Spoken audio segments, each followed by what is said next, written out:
Hey there, from the KUOW newsroom, this is Seattle Now. I'm Ruby DeLuna with a roundup of today's top stories. It's Wednesday, June 18th.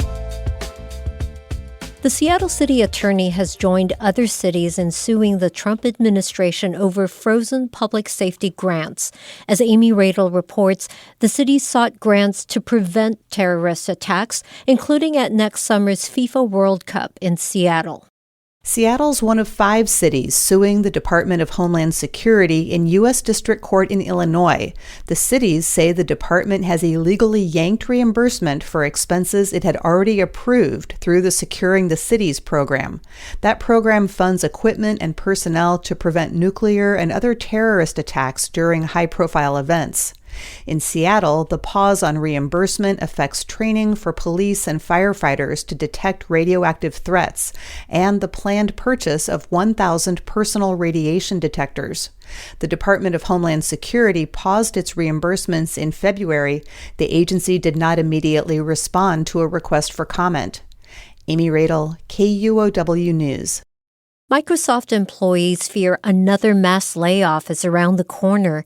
Monica Nicholsberg has the latest. Microsoft is planning to lay off thousands of additional workers next month. That's according to reporting from Bloomberg and a longtime Microsoft employee who asked not to be named. The latest cuts would be on top of 6,000 employees Microsoft laid off in May. VL was one of them. We're just using her initials to protect her future job prospects.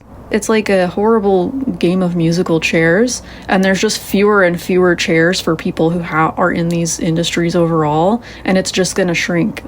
The layoffs are expected as part of a reorganization of Microsoft's sales department. They come as the company is developing and adopting artificial intelligence tools that can automate some office work. Microsoft declined to comment on the anticipated layoff. Monica Nicholsberg, KUOW News. Meanwhile, over at Amazon, CEO Andy Jassy is warning that artificial intelligence will mean fewer employees. In a memo to Amazon staff, he predicted that some job types will see less hiring while others could see more, but on balance, it'll shrink the workforce overall. The company's most recent mass layoff was 2 years ago when it cut 27,000 roles.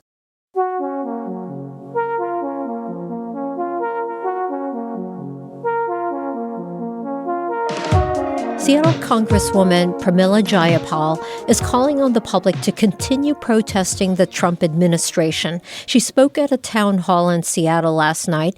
KNKX reporter Mitch Borden has more. More than 100 people gathered to listen and ask Jayapal questions about the state of U.S. politics. The progressive congresswoman warned the audience that democracies can fall in a matter of months. She says one of the most effective ways to prevent that from happening in the U.S. is for the public to continue peacefully protesting. Nancy Malik attended the town hall. She says Democratic leaders should be doing more. They want us to do a lot of the work, but I think that it's important that they take a stand as well, very publicly. They need to be out there as the face of what's going on, because it bothers me that they're behind the scenes. Malik says Democrats need to find innovative ways to oppose Trump outside of drafting legislation and filing court cases. I'm Mitch Borden reporting. Tomorrow is Juneteenth, the federal holiday commemorating the end of slavery in the United States. Noelle Gasca spoke to a local artist who will be celebrating the history and stories of African Americans. For Seattle-based cellist Gretchen Yanover, Juneteenth has always represented a combination of joy and reflection. But this year, she says, it has a more urgent tone as the climate around diversity, equity, and inclusion shifts at the national level. As much as this current administration is trying to wipe things out, it's a moment to gather strength and celebrate and connect, which helps keep that strength and that joy going. Tomorrow, Yanover will perform at the Washington State History Museum in Tacoma. And this is one of the songs she will perform, If Brown Angels Could Fly.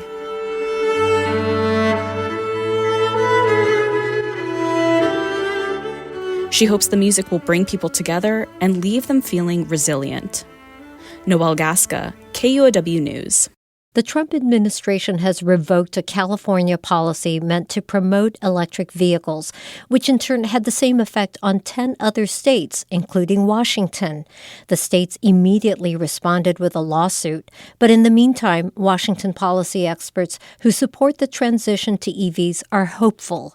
KNKX environment reporter Bellamy Palethorpe has more. By state law, Washington has to reduce its greenhouse gas emissions to 45% below 1990 levels by 2030. So the state has numerous policies meant to get more electric vehicles on our roads because they're a huge part of meeting that goal. This sort of step back from the federal government is going to be a bump in the road, but it's certainly not going to be a U-turn in our transition to electric vehicles. Michael Mann is executive director of the nonprofit Clean and Prosperous Washington. He says even without California's lead, there's enough momentum to keep things going in Washington. We may see one or two less vehicles in the marketplace, but there's already a substantial variety of vehicles for people to choose from now. Last year in Washington, EVs and plug-in hybrids made up 20% of new car sales. I'm Bellamy Palethorpe reporting.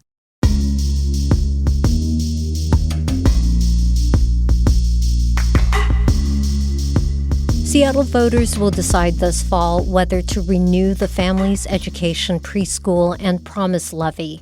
City Council members approved the renewal package during yesterday's council meeting.